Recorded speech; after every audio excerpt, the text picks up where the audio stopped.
Greetings. My name is Jennifer Lahad, and I am so pleased to share with you my problem of practice, a qualitative case study exploring the expectancy and value of incorporating service learning in the Catholic independent school classroom as sources of motivation and empowerment for K-12 teachers.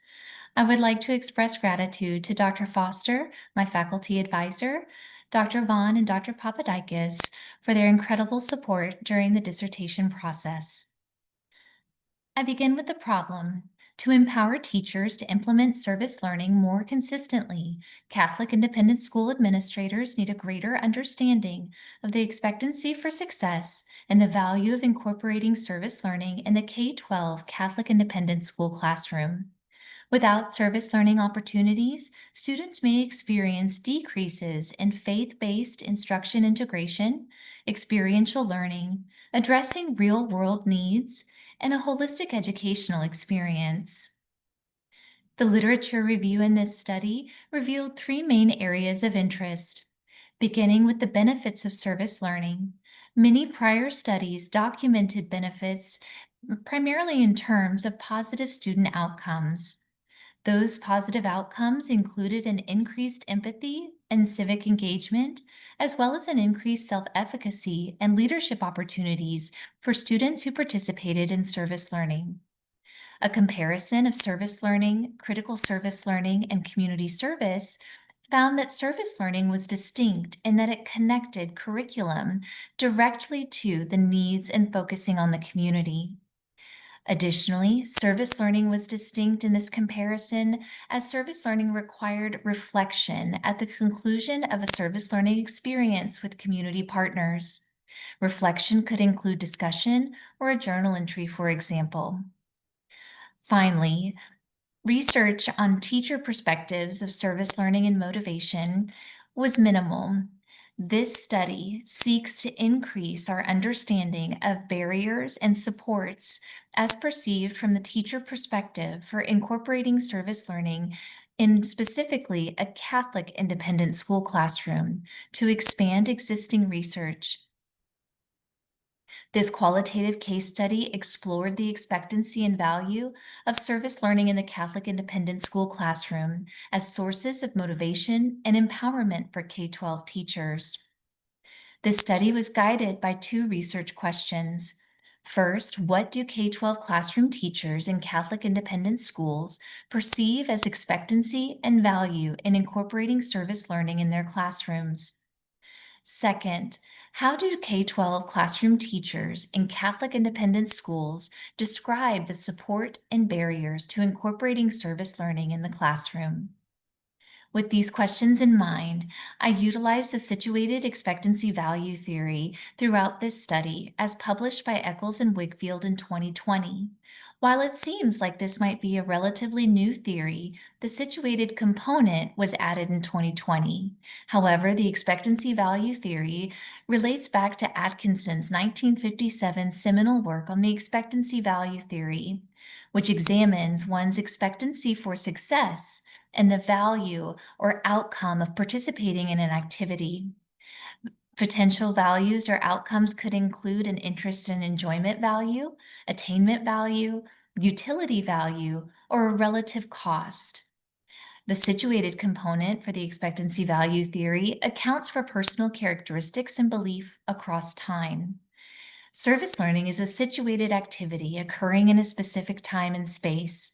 It has an opportunity with increased partnerships in the community and as additional needs are identified to become a longer standing activity and partnership opportunity for schools or organizations with their community partners. This qualitative single case study examined a single research site, a K-12 independent Catholic school in the southern United States, enrolling around 750 students and employing around 200 faculty and staff. The site was given a pseudonym for the study, St. Goldie.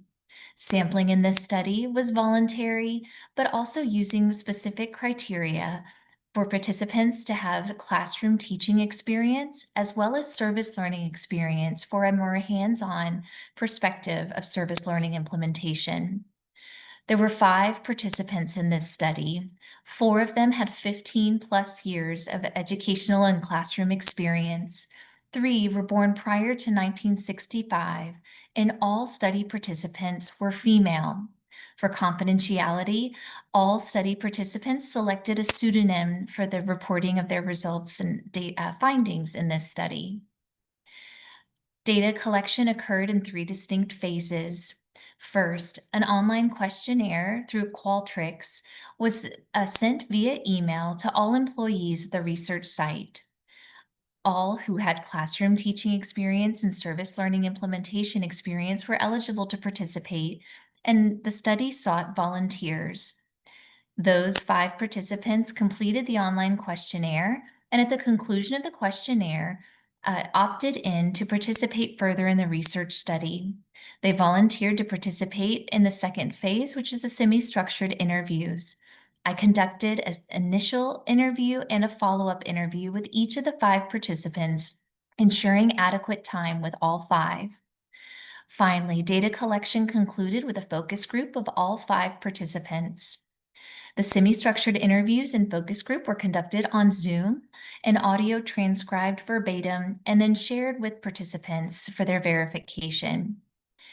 Through the data analysis process, through using coding and then the a priori categories of the situated expectancy value theory, I then utilized member checking to ensure that both data collection and analysis were accurate reflections of participant perspectives. Finally, at the conclusion of all 3 phases of data collection and analysis, data was merged to reveal 5 findings in this study. In this study guided by the situated expectancy value theory, a priori categories surfaced utilizing the main components of the theory. Across data, codes contributed to those categories, which then allowed me to develop a thematic statement.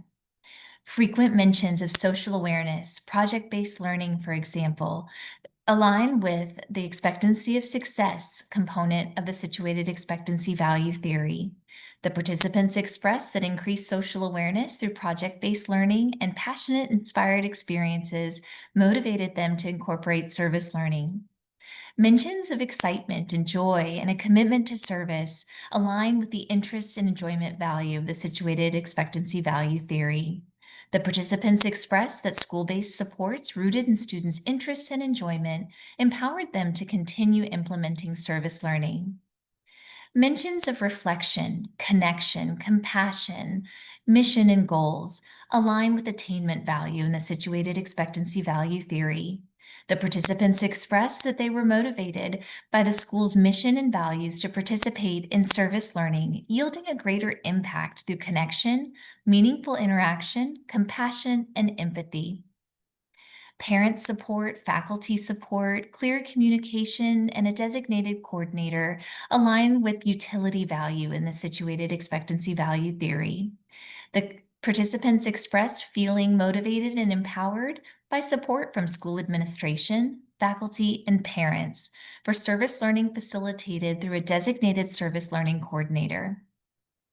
Finally, scheduling, costing money, partnership availability, time to collaborate, and professional development were costs related to the situated expectancy value theory shared in this study. The participants expressed that perceived barriers, including logistics, curriculum demands, professional development, and cost, hindered service learning implementation. The findings in this study relate to the literature, offering support for previous findings. The expectancy for success aligned with benefits of service learning as teachers empowered their students through service learning, and seeing positive expectancy outcomes further motivated teachers to continue the practice. Interest and enjoyment value aligned with social responsibility and self-efficacy in the literature review.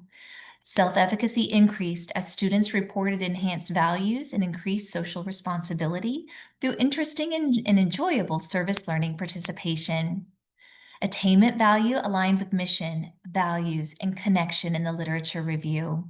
Service learning participation increased participants' commitment to the Catholic school's mission and values through community building relationships and collaboration with students and community partners. Utility value aligned with institutional support and community partnership needs. Relationships among faculty, students, administrators, and parents were strengthened through the collaborative service learning process. Cost aligned with barriers implementing service learning. Challenges such as logistics, scheduling, and lack of time to plan and implement service learning hindered service learning implementation. With these findings in mind, there are implications and recommendations for three key groups. For school administrators, without a clear understanding of service learning, its practical implementation, and more dedicated time to the pedagogy, administrators may struggle to support teachers.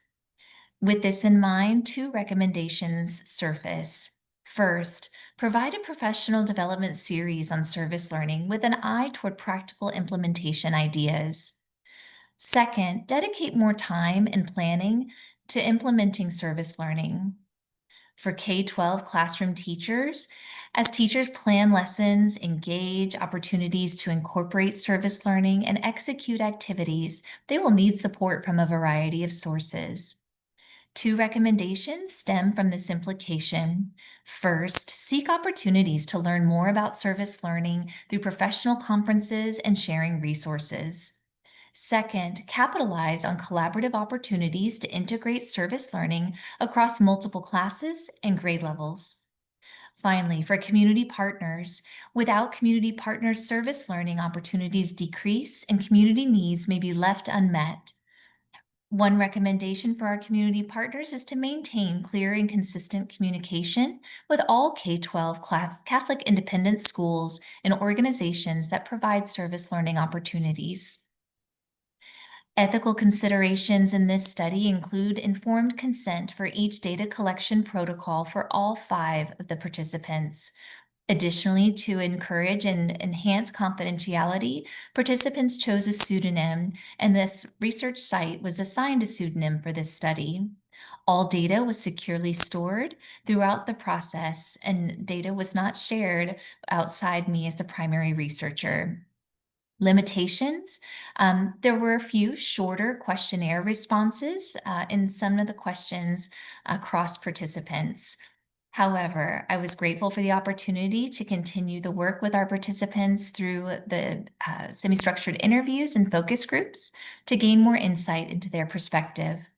Data was limited to a geographic location in the southern United States, and all study participants were female in this case.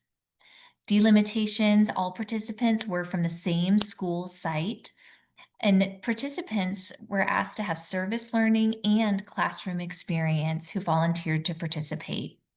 Finally, data was collected over a portion of 4 months.